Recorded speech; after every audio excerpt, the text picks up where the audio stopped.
Olá, está entrando no ar mais um podcast Zé Café. E sempre mantendo a minha linha de informação de qualidade, divulgar o que as pessoas conhecem ou não conhecem e podem aproveitar para aumentar seus conhecimentos. E, principalmente, nós estamos à véspera do Novembro Azul, que é o mês dos homens, da prevenção da saúde masculina. E dentro desta área existem muitos tabus envolvidos. Então, hoje eu estou aqui com o Dr. Guilherme Steimer, que vai ajudar a gente a entender melhor todo esse processo e por que há tanta resistência, pelo menos até onde eu sei, de um homem procurar um urologista. Então, eu vou apresentar agora para vocês o Dr. Guilherme Steimer. Dr. Guilherme, por favor. Olá, tudo bem, Zé? Tudo. Como você está? Tranquilo? Tranquilo, feliz. Muito obrigado pelo convite. Imagina, prazer. prazer. Estar podendo falar um pouquinho mais sobre... um pouco mais sobre a minha especialidade, Sem dúvida. falar desse mês tão importante que é o Novembro Azul. É verdade. Muito obrigado. Imagina, a ideia é essa mesmo. Eu já... A tua área de urologia, ela trata especificamente de qual parte do corpo humano? Então, Zé, o urologista, o especialista, que acaba cuidando principalmente do trato urinário masculino e feminino, e ele também acaba tratando das doenças relacionadas ao sistema reprodutor masculino. Isso envolve quais órgãos? Rins, ureteres, bexiga, próstata, pênis, acaba também envolvendo testículos. Então, assim, acaba sendo uma área de envolvimento principalmente nesses tipos de órgãos. Entendi. Então, assim, porque eu percebo nos meus relacionamentos que existe uma demanda natural de homens para procurar uma consulta um neurologista, no teu caso? Se tem uma demanda? Sim, sempre tem uma demanda, graças a Deus. Cada vez mais os homens têm se inteirado da necessidade de cuidar da sua saúde. Antigamente, eu creio que os homens não tinham essa noção, mas devido a iniciativas como essa, do seu podcast, informar a população, cada vez mais os homens têm buscado o médico urologista para a prevenção da sua saúde. Porque, de verdade, a intenção hoje... Eu sei que o Novembro Azul é um mês masculino, mas eu quero focar bastante na questão da prevenção do câncer de próstata. Certo. Eu sei que você não aborda, você não trata só desse pedaço dentro da tua especialidade, mas eu percebo, pode ser que, como você disse, hoje os homens estejam mais à vontade com isso. Que eu entrevistei uma ginecologista há muito pouco tempo, e a demanda das mulheres, a mulher passa por uma quantidade enorme de exames periodicamente. Sim. Né? Da mesma forma que a mulher tem a ginecologista como uma médica da sua saúde feminina, os homens também devem ter o urologista como médico da saúde masculina. Isso é muito importante. Agora, em relação ao câncer de próstata, que é o tema que nós estamos falando aqui de Novembro Azul, existem algumas recomendações formais. Seria que, a partir dos 40 anos, homens que têm alguma alteração genética identificada, já principalmente já no histórico de família. Histórico familiar. Ok. Relacionado a que tem a identificação através de painel genético de alguma anormalidade genética a partir dos 40 anos. A partir dos 45 anos de idade, você tem um histórico familiar de avô, pai, que teve câncer de próstata anteriormente, pacientes negros. Então, ser negro é um fator de risco também para câncer de próstata. Muitas pessoas não sabem disso. Então, as pessoas que são negras devem iniciar o rastreamento do câncer de próstata antes do que a população em geral. E os pacientes que não têm nenhum tipo de fator de risco a partir dos 50 anos de idade. Então, tentando entender melhor. Vamos falar agora, o homem que tem um histórico familiar, 40 anos. 45 anos. 45 exatamente. anos, ok. O negro não tem 45 anos também. Independente da história genética?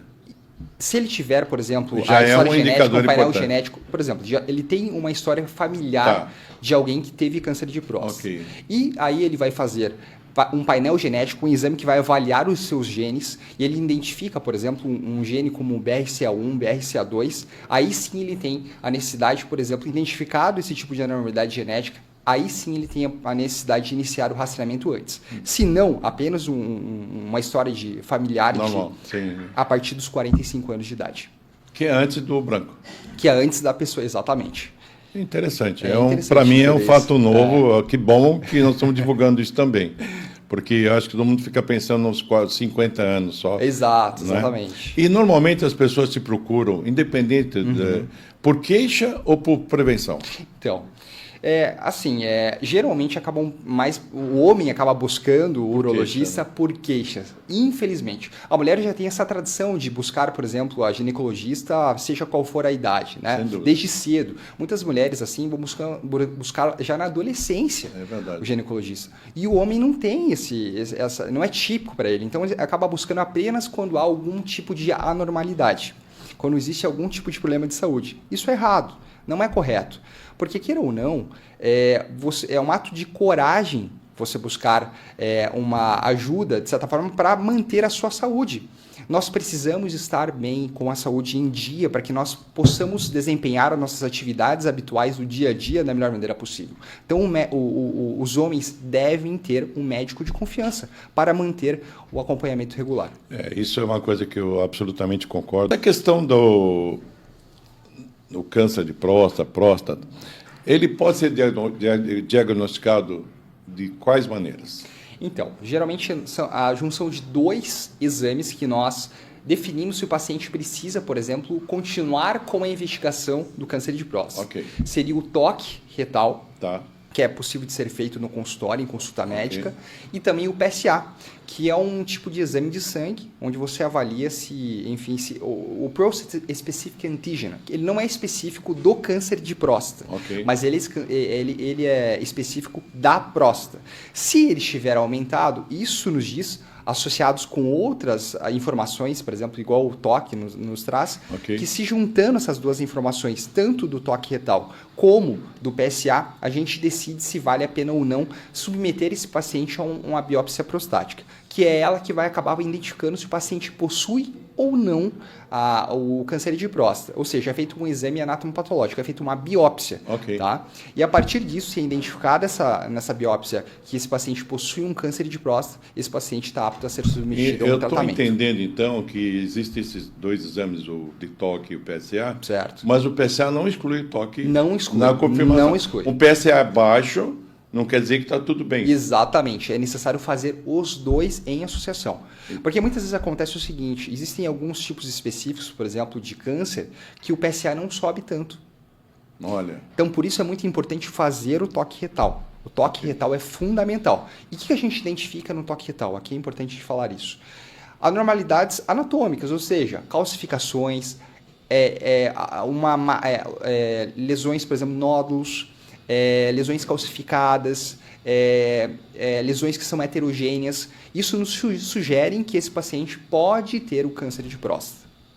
Então vamos lá, eu vou dar uma forçada na barra aqui para tentar destruir tabus. Vamos lá, então. Quanto tempo leva o exame de toque? Geralmente é super rápido, em torno de 5 segundos. 5 segundos? 5 segundos. 5 a 10 segundos, né? Geralmente. É super rápido. É aquela história, quando vê já acabou. Exatamente. É isso. Quando vê já acabou, é muito... E outra coisa, muitas vezes, se o paciente fazer o acompanhamento frequente, não é todo ano que ele tem que ser submetido ao toque. Por exemplo, um paciente que foi identificado que ele não tem nenhum tipo de lesão suspeita, o PSA dele é baixo, pode ser que no próximo ano não precise ele fazer o toque. Só talvez fazer o PSA e fazer esse rastreamento, seguir com o rastreamento comum. Deixa eu falar com o meu público aqui. Olha, é por isso que eu falo do podcast Zé Café. Eu tenho muito prazer em fazer isso, porque eu também posso abusar e mandar bala aqui, deixar o convidado um pouco apertado aqui. Porque de próstata, quanto identificado inicialmente, em fases iniciais, ele tem taxas de cura de 90%, ou acima de 90%. Então é muito importante continuar que o homem seja submetido a esse rastreamento, porque se ele for identificado com o câncer de próstata, a chance dele ter a cura desse câncer de próstata é muito alta. E vou te falar, a tendência é que a identificação dos cânceres de próstata na população geral sejam cada vez mais identificados. Por quê? Porque geralmente o câncer de próstata é um tipo de doença de idoso, e as pessoas cada vez mais têm uma melhor qualidade de vida, se cuidam um pouco mais. Então, é uma doença que vai ser, muitas vezes, ela vai ser identificada mais à frente. O paciente vai ser identificado com 70, 80 anos com câncer de próstata. Então, se esse diagnóstico for realizado precocemente, as chances de cura são muito altas.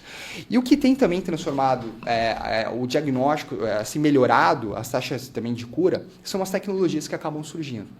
Uma dessas tecnologias é a cirurgia robótica.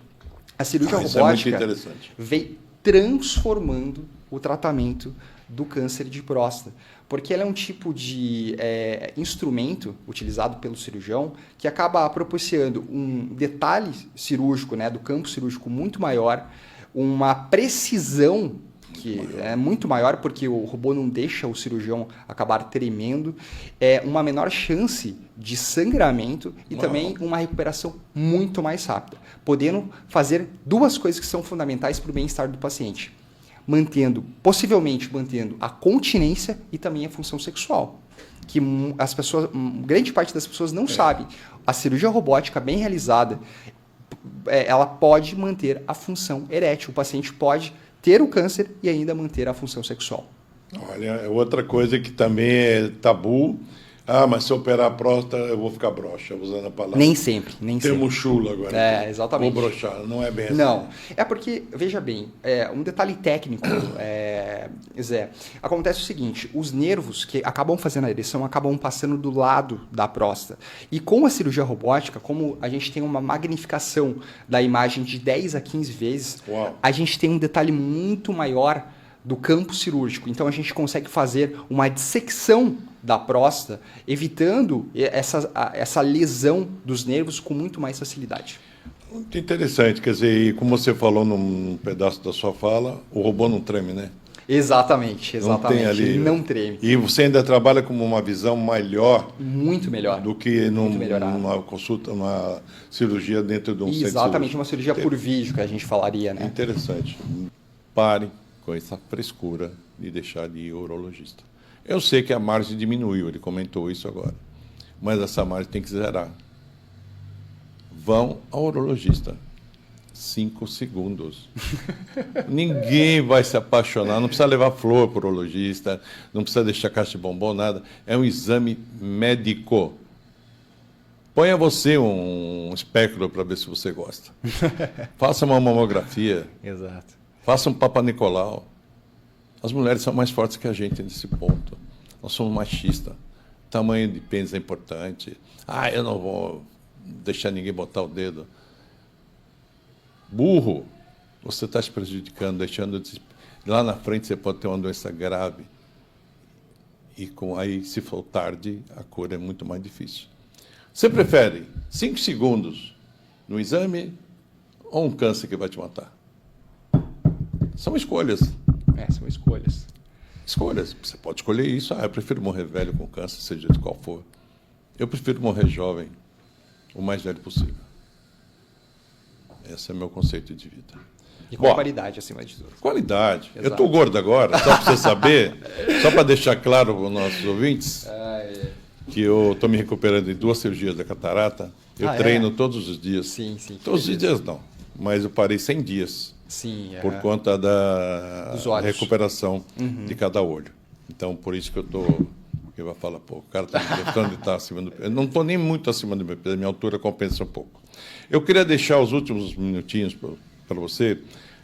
Talvez eu tenha esquecido, talvez você queira falar mais alguma coisa para o teu encerramento. Então tá certo.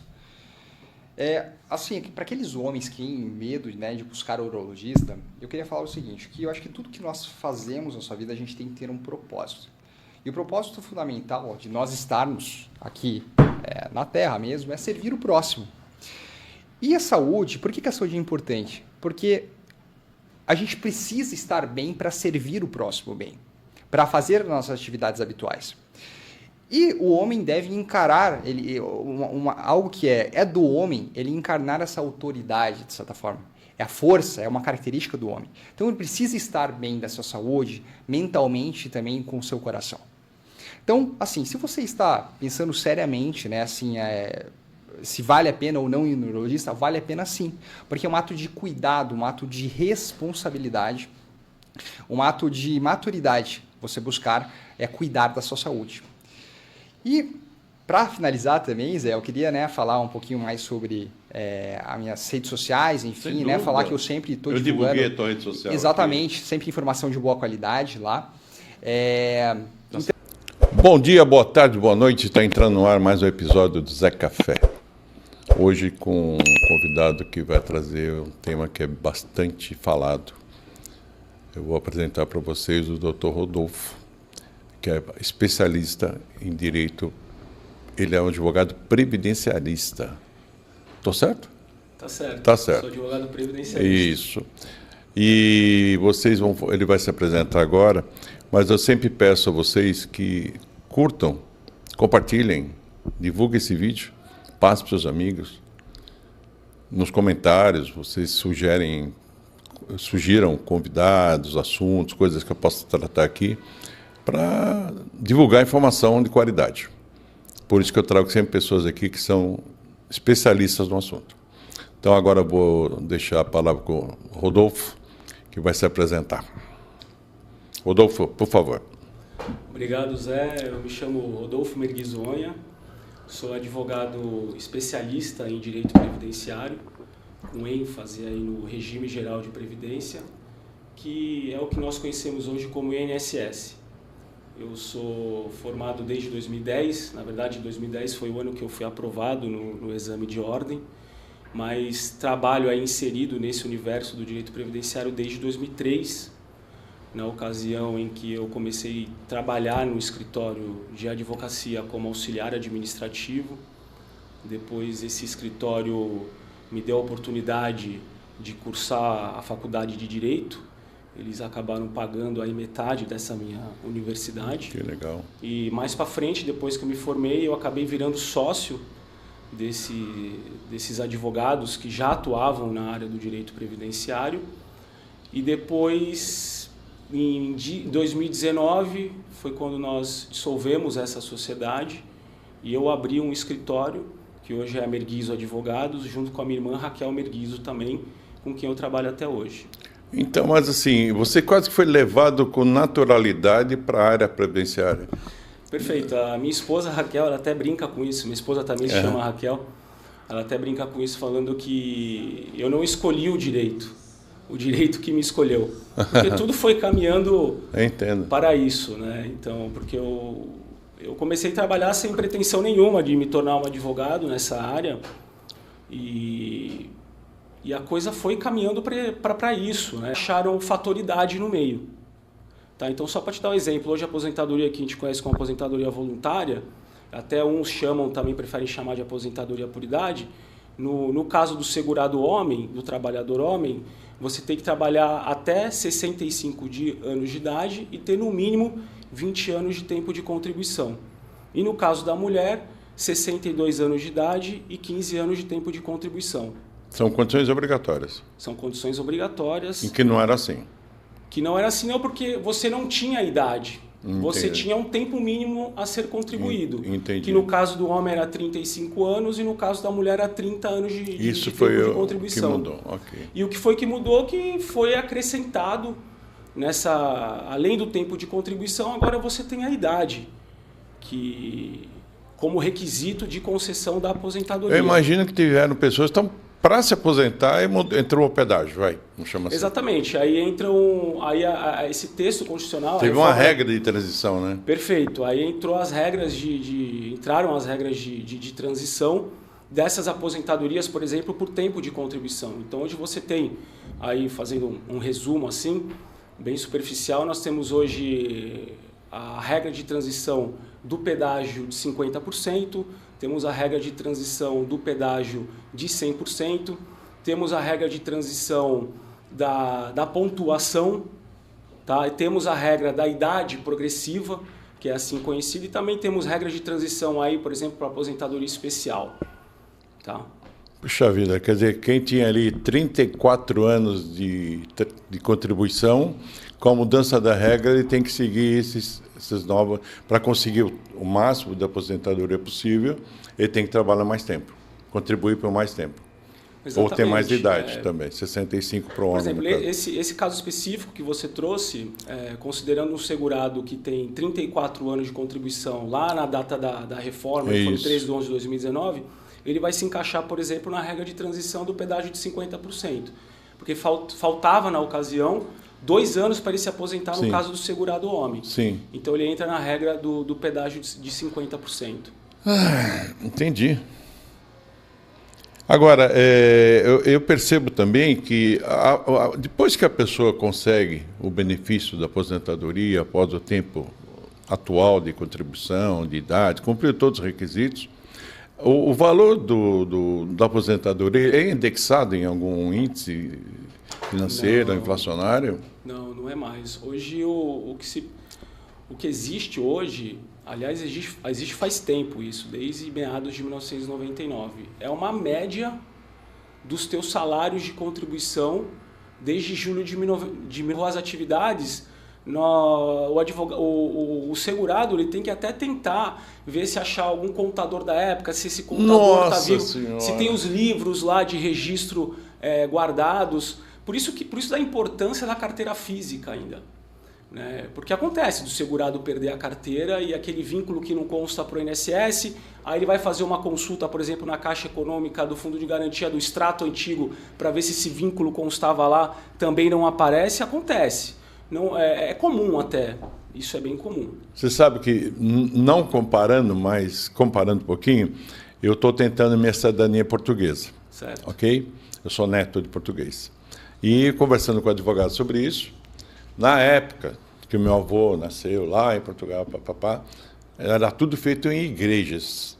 Sim. Isso está tudo em livros. Sim. E esse processo, além de caro, é demorado, que tem que ser buscado em livros, empoeirados lá, aquela coisa meio esquisito, né? Que você vai lá, aquelas letras escritas com caneta de pena ainda, não sei o quê. E para provar que o cara é meu avô, não sei o quê, às vezes tem um S no meio do nome, que eu tenho um Z ou vice-versa, já dá ruim e tal. Então, o cara com 65 anos de idade, tudo direitinho, ele pode estar correndo atrás de um passado que ele nem acha mais. Isso acontece. Tá? Existem formas, aí, mecanismos... Não, é assustador, cara, palavra de honra. Não, sim, porque... É meio... Nossa, é uma coisa... É que deve ter... Olha, assim, eu vou continuar expressando a minha liberdade de opinião aqui por ignorância no assunto. A coisa parece que está montada de um jeito que é difícil. Se o cara não for bem organizadinho, é difícil se aposentar rápido, né? Ele tem que ter a sorte aí desse quinis estar, o que a gente fala na prática assim, extremamente redondo. Sem nenhum indicador ali. Isso é comum, isso não é que é comum, isso acontece. Tá? Por exemplo, geralmente, quem trabalhou em poucas empresas, aqueles funcionários que ficaram muito tempo na mesma empresa, as aposentadorias acabam sendo mais fáceis. Sim. Tá? Por conta daquela sequência de vínculos, sem a quebra de vínculo. Tem gente que trabalhou 40 anos na mesma empresa. Exatamente. Então, se torna mais fácil o requerimento da aposentadoria. E tem outras situações também, né, Zé? Por exemplo... Eu sou curioso com essas situações, porque eu acho muito interessante. É comum, por exemplo, que você comentou agora, o segurado ter trabalhado em determinada empresa, ele tem o registro na carteira e esse registro não aparece para o INSS. Então ele tem que ter a carteira ali, o comprovante daquele vínculo empregatício da Previdência Social, e aí entram as regras de transição. Por exemplo, o pedágio de 50% você não tem a idade. O pedágio de 100% te exige a idade, que é 57 mulher e 60 homem. Então, pela regra anterior, e também se você tiver o direito adquirido, você não tem a idade, mas se você tiver o tempo de contribuição, você se aposenta. Isso não ocorre pós-reforma da Previdência, por exemplo. Salvo as aposentadorias não programáveis, que é o caso dos benefícios por incapacidade. Vou te dar um exemplo hipotético aqui. Uma pessoa que trabalhou em determinada empresa, saiu da empresa, foi contratada por outra, saiu dessa, contratada por outra, mas aquela empresa lá atrás, ela ainda consta, não deram baixa no sistema. Eu vou falar sistema, porque eu não sei usar outra palavra nesse caso. Esse tempo que ela está... Isso tem como consertar? Entendeu? Mais ou menos. Sim, entendi, perfeito. Entendeu? É porque, assim, eu já vi casos de pessoas assim, A hora que foi se aposentar, falou, mas está aberto lá atrás, um negócio de 20 anos atrás, não deram baixa no sistema, não sei lá, ainda não aparece no QNIS, que eu falei... Foi o que eu te disse agora. Então, às vezes a pessoa vai lá no simulador de aposentadoria, ela fala, nossa, eu tenho 40 anos de tempo de contribuição, vou requerer o meu benefício. E não vai conseguir aposentadoria. Justamente porque tem aquele vínculo lá atrás que está em aberto e ela precisa apresentar o documento comprobatório para o INSS de que houve a extinção daquele vínculo, né, do encerramento daquele contrato de trabalho. Então, como é que ela prova isso? Por exemplo, com a carteira de trabalho, com o termo de rescisão do contrato de trabalho, ou talvez um extrato do fundo de garantia daquela empresa. Olha, quanto mais eu converso, mais eu me interesso. É um tema muito interessante. E a tal da aposentadoria por invalidez? Funciona? E quem consegue? Funciona, só que é um dos benefícios que sofreram muito pós-reforma da Previdência Social. Mas essa reforma veio para atrapalhar, hein? Veio. Desculpa são regras bem comentário leigo aqui. Mas são bem rígidas. Mas a ideia é essa, é um bate-papo descontraído mesmo. Só para você ter uma ideia, tá? Antes da reforma da Previdência, quando você apresentava ali um quadro de incapacidade total e permanente para o trabalho, que te daria o ensejo à antiga aposentadoria por invalidez, por exemplo, quando você se aposentava, como é que era feito o cálculo dessa aposentadoria? Então você era o cálculo da média dos teus salários desde de julho de 94 ali para frente, e aí você recebia 100% dessa média, podendo descartar aí os 20% salários menores que compunham ali o teu período básico de cálculo, tá? Tá. Então... Diz que ele está apto para o trabalho. Isso, a perícia tem algum critério muito técnico, muito avaliativo mesmo? É um exame sofisticadíssimo para dar aquela perícia tão embasada? Ele consegue recorrer a isso?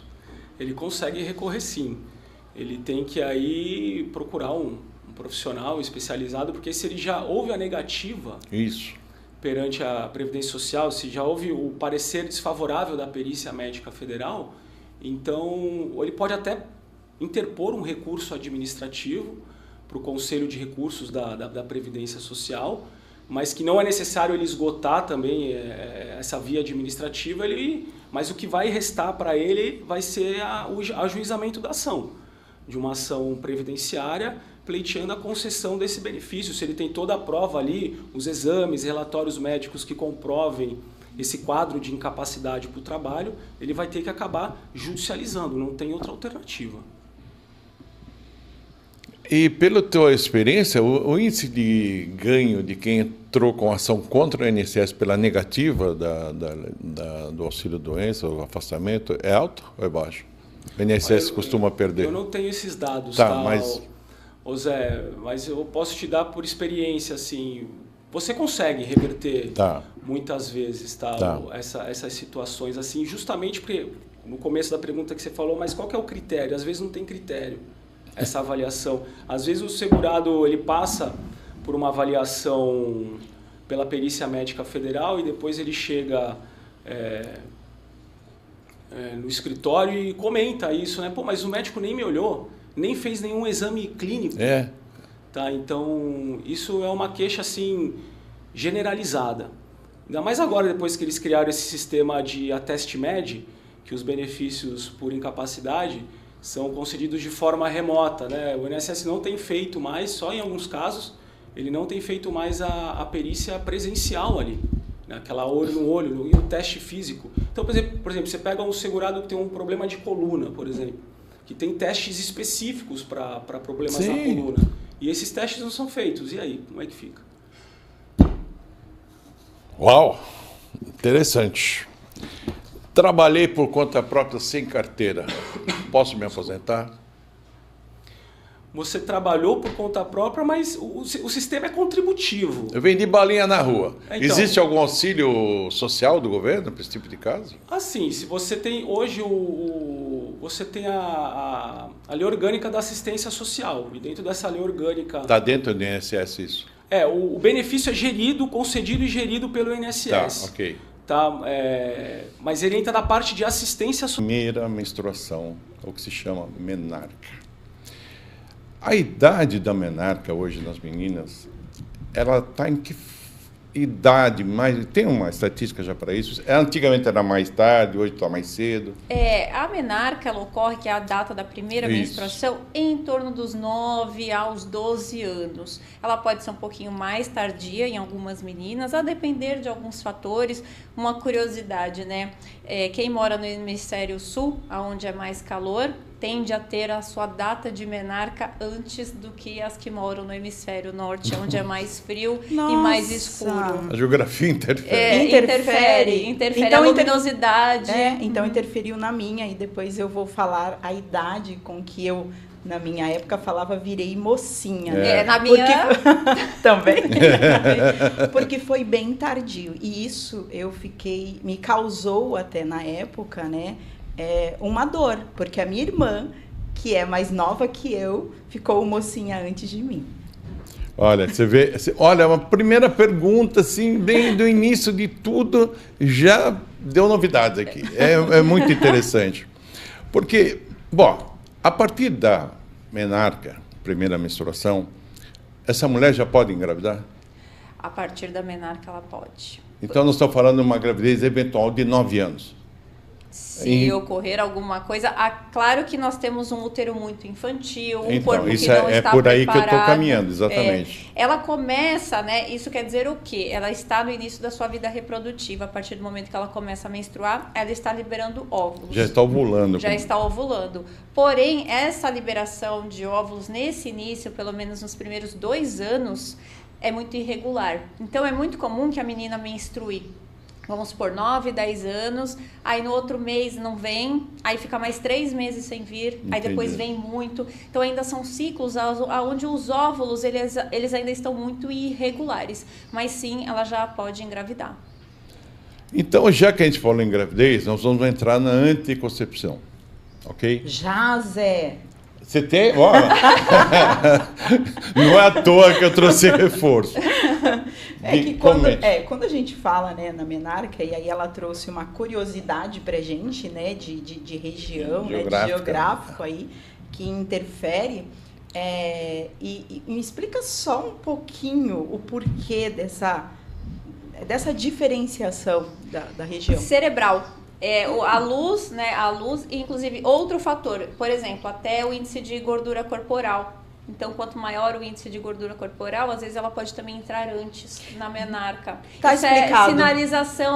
Sinalização mesmo cerebral. Então, o estímulo luminoso, o aumento do índice de massa corpórea ativa o cérebro e fala, essa menina aqui, ela já pode entrar na sua vida reprodutiva. Atacantes para o corpo da mulher? Eu diria que, assim, eficazes elas sempre foram, mas nós temos dosagens melhores, que melhor se adaptam ao organismo. E, inclusive, o que estavam procurando, né? Porque, vou explicar para vocês entenderem qual era a carga hormonal que dava mais os efeitos, né? Então, uma pílula combinada, o nome já diz, combinada são 2 substâncias, que é um estrogênio e uma molécula de progestina, que faz a ação da progesterona, tá? Okay. A molécula, quem faz a mulher não ovular dessas 2 moléculas é a molécula de progestina. Por que então que temos o estrogênio? Que é para ele deixar a camadinha de dentro do útero mais estabilizada e ela poder ter sangramentos mais regulares, ou seja, aquele sangramento da pausa. Então, quem está mais relacionado aos efeitos que a gente vê de trombose, que saiu muito na mídia, né, que era o grande pavor, é o estrogênio, é a molécula de estrogênio. Então, quanto maior a concentração dessa molécula de estrogênio, maior a chance dela ter um evento cardiovascular, ou uma trombose, ou até um infarto, ou até um AVC. Antigamente, a dose era muito alta. Então, hoje as doses estão cada vez menores. Proporcionalmente diminuiu em quanto? 60%, 40%? Diminuiu em 70%. É mesmo? Bastante. É bastante. Que bomba que era, hein? De 50, hoje nós temos formulações com 15 microgramas. Uau! Então, a gente teve uma diminuição muito boa. E aí, o estradiol, agora nós temos uma nova molécula, né, de estrogênio que se chama estetrol, que ela vem com a promessa, né, os estudos mostraram que ela tem menor risco de eventos cardiovasculares. Então, é a nova pílula da ginecologia, que é com essa molécula de estetrol. Então, é um estrogênio que causaria menor evento cardiovascular, que é o grande medo, né, quando se usa um anticoncepcional. Mas, no geral, todos, hoje em dia, eles são bem tolerados. É o vilão, né, do cardio aí. E aí, já pegando o gancho do Zé, porque eu acho que essa informação tem que ser muito bem passada, tem mulheres que não conseguem fazer nenhum uso de anticoncepcional. Passam mal, né? E aí eu estou falando de carteirinha, porque eu, enfim, passei anos da minha vida lá no comecinho, que é aquela coisa, a mãe já vai, leva no ginecologista, introduz todo aquele medo, né? E eu nunca consegui tomar, porque realmente passava muito mal. Então, foi algo que não fez parte da minha vida. Aí o não hormonal, que é o de cobre ou o de cobre com prata, ele é espermicida, ou seja, ele mata os espermatozoides e deixa um ambiente bem hostil para que realmente não ocorra a fecundação naquele local. E ele já faz o cobre é tóxico para os espermatozoides, além de tornar o útero um ambiente que não está bom ali para ter qualquer tipo de gravidez. Bom, abusando da minha ignorância, de alguma maneira atrapalha a relação? Não atrapalha, a não ser que ele não esteja bem posicionado. Ele não atrapalha em nada. É imperceptível durante a relação. É imperceptível, Tá. Existem contraindicações para pílula, para DIU ou qualquer coisa parecida de anticoncepcional? Temos, e depende do anticoncepcional. Então, por exemplo, vamos começar com a pílula que tem o estrogênio e a progesterona. Okay. Então, essa pílula combinada, ela tem a contraindicação principalmente por conta do componente estrogênico. Por quê? Então, mulheres que tiveram algum tipo de trombose já não podem utilizar. Mulheres que tiveram um infarto não podem utilizar.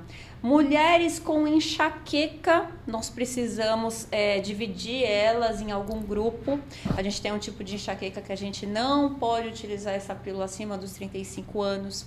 Uma mulher tabagista, você vai associar uma substância que ainda pode aumentar o risco dela ter um trombo? Não. Então, tabagistas, a gente precisa pensar um pouquinho antes de dar um anticoncepcional combinado. E câncer de mama, história pessoal. Aí a gente tem o anticoncepcional, a pílula, que só tem a progesterona. Nós temos essa opção. Uhum. Aí essa tem bem menos contraindicações. Okay. Então, até mulheres que têm enxaqueca, que têm enxaqueca com aura, que a gente fala, elas podem utilizar esse anticoncepcional. Outra coisa, mulheres hipertensas. Mulheres hipertensas, a gente também evita o componente com estrogênio, a gente dá um componente da pílula que só tem a progesterona, que é basicamente ela que vai inibir a ovulação. Aí, nós vamos a gente pode partir para o DIU, né? O DIU de cobre, contraindicação, pouquíssimas. Por quê? Porque ele não tem hormônio algum. Então, quando que eu não vou colocar um DIU de cobre em uma mulher que tem uma má formação uterina e ele não vai ficar bem na cavidade? Até mulheres com câncer de mama pessoal, ele é o nosso método contraceptivo de escolha. Entendi. Por não ter hormônios. E então, ele é o bem indicado para todos esses casos. Principalmente assim, qualquer problema cardiovascular, DIU de cobre. Contraindicação do DIU de cobre, que tenha algum ambiente ali uterino, ou uma formação anatômica, ou algum tipo de infecção, que a gente não pode fazer essa inserção agora, ou ela teve alguma infecção que deu alguma aderência, modificou ali aquela área, aí a gente precisa rever, mas é a minoria. É a minoria. E aí o DIU com hormônio, aí a gente começa a ter a opção do DIU com hormônio, que até mulheres que já tiveram trombose poderiam usar esse DIU, porque ele tem um hormônio que é um derivado da progesterona, que já não tem tanta contraindicação, e a ação dele é mais local. bem pouco sistêmica, bem pouco no corpo. Muito bom, muito bem explicado, hein? É uma professora, muito bem explicado. Agora, anticoncepcional, pelo tempo de uso, tanto o DIU como a pílula, de alguma maneira pode prejudicar a fertilidade? Não, não prejudica. Assim que ela interromper o método, ela está apta a gestar. Você deixou uma pergunta no ar agora. Quanto tempo de... Mulheres que estão usando pílula, parou de tomar ontem, pode engravidar amanhã? Amanhã não, mas eu digo que ela vai conhecer como é que é o ciclo menstrual dela normal, né? Porque essas mulheres que tomam anticoncepcional por muito tempo... Injeção não menstrua o tempo todo, né? Geralmente elas menstruam muito pouquinho, é um escape, ou até não menstruam. Então, para que ela saiba quando que ela vai poder engravidar, ela vai precisar aí de uns ciclos menstruais, pelo menos uns 3 meses, para saber qual até mesmo para se reconhecer, né? Aí, nesse caso, a mulher ela tem que se reconhecer diante dessa nova situação, porque para ela isso não existe. Principalmente hormonalmente, exatamente, né? A TPM. Exato. Para então ela conseguir entender qual o melhor período. Qual é o melhor período. Para ela. Que bom que eu trouxe reforço. Porque às vezes as duas estão conversando e eu estou aqui aprendendo. A gente conversa pelo olhar. A gente entende, a gente sabe exatamente o que é que vai vir quando para a pílula. Sim. É incrível, porque eu já vi casos de pessoas que engravidam. Nós conversamos aqui rapidinho. Esqueci de tomar um dia e engravidei. Isso pode acontecer, sim. Pode acontecer. E vamos falar um pouquinho da pílula do dia seguinte. Isso é solução? Não, ela é tapar o sol com a peneira, né? Ela é basicamente assim, não é para ser utilizada com frequência, eu digo tapar o sol com a peneira porque tem meninas, mulheres que utilizam com frequência. Não te interrompendo, nós ficamos no assunto. O que define ser pílula do dia seguinte? É a quantidade de hormônio? De hormônio, ou a quantidade de pílulas? Não, é uma pílula com uma dosagem hormonal alta. Tá. Isso. Okay. E aí ela tem uma dosagem hormonal de um hormônio derivado da progesterona, que a única coisa que ela vai fazer é retardar a ovulação caso ela não tenha ocorrido. A partir do momento que ocorreu a ovulação e esse espermatozoide encontrou esse óvulo, não adianta. Não vai adiantar. Não adianta. Ela só é um hormônio que vai retardar a liberação do óvulo se ela estiver para liberá-lo. Se ele já tiver sido liberado, ela não é abortiva, inclusive, que é uma questão que pode pegar, né? Então, pelo dia seguinte, não é abortiva. Você tocou numa palavra, num assunto, que é um assunto tabu. Pílula anticoncepcional, pílula do dia seguinte não induz aborto. Não, de jeito algum. Ok. Não, de jeito algum. Tá. Porque às vezes existem aqueles acidentes, aquelas ficadas que geram uma gravidez e as pessoas não se conhecem às vezes. Sim. E a mulher quer abortar de alguma maneira. Aí é outra história que não está nessa entrevista, cada um que pense no que vai fazer. Mas aqui nós 3 somos contra, tenho certeza. Totalmente. Não há o que se discutir. Depois da abertura de hoje sobre vida, se falar em morte é uma coisa que não tem cabimento. Agora nós já passamos pela adolescência, já vivemos, as mulheres já foram mães, já estão numa faixa, não sei ainda qual faixa. E nós vamos falar de um assunto chamado menopausa. Tá em alta, né? Aí é comigo, hein? Olha, aí é comigo, olha. Acho que eu vou virar até minha cadeira. Eu acho que eu vou abandonar o podcast. Então, assim... Não, brincadeira. Então, assim, menopausa, pelo que eu conheço, em família, convivência, essa coisa toda, parece que ela está ocorrendo cada vez mais cedo, né? Estou errado. Eu acho que ela está sendo mais conversada. Mais falada. Eu acho que a gente está falando muito mais sobre menopausa, né? Ela tem sido abordada muito mais. A menopausa ela ficou muito obscura, principalmente eu digo, o tratamento de reposição hormonal ficou obscuro nos últimos 20 anos. Eu posso até falar sobre isso mais para frente, mas eu acho que ela está sendo mais abordada. As mulheres... Que me deixou mais ainda curioso. Intrigado. Porque eu, de verdade, eu tenho que confessar aqui, porque eu sou sincero com meus acompanhantes, meus inscritos, meus seguidores. Tem situações que às vezes eu me constranjo. Um dos motivos da Cris estar aqui é esse. Não pela doutora Beatriz, que está me deixando absolutamente à vontade, não tem o menor problema em falar nada com ela, mas nós vamos entrar num assunto chamado cirurgia íntima. antes de eu perguntar sobre isso, eu queria entender o que é uma cirurgia íntima no sentido amplo da palavra. Vamos falar de mulheres, não estou falando de outro tipo de cirurgia. Cirurgia íntima. Qual que é a queixa, qual que é a justificativa para se partir com a cirurgia íntima? A cirurgia íntima hoje ela é mais conhecida, né, popularmente como a ninfoplastia. Ninfoplastia. É a ninfoplastia, que é o quê? É o aumento, é a hipertrofia. A hipertrofia é o aumento, é o excesso, é a palavra que a gente usa para quando uma coisa está em excesso, da pele dos pequenos lábios vaginais. Okay. Nós temos 2 lábios vaginais, os grandes lábios e os pequenos lábios. E o que confunde muito, né? Muito.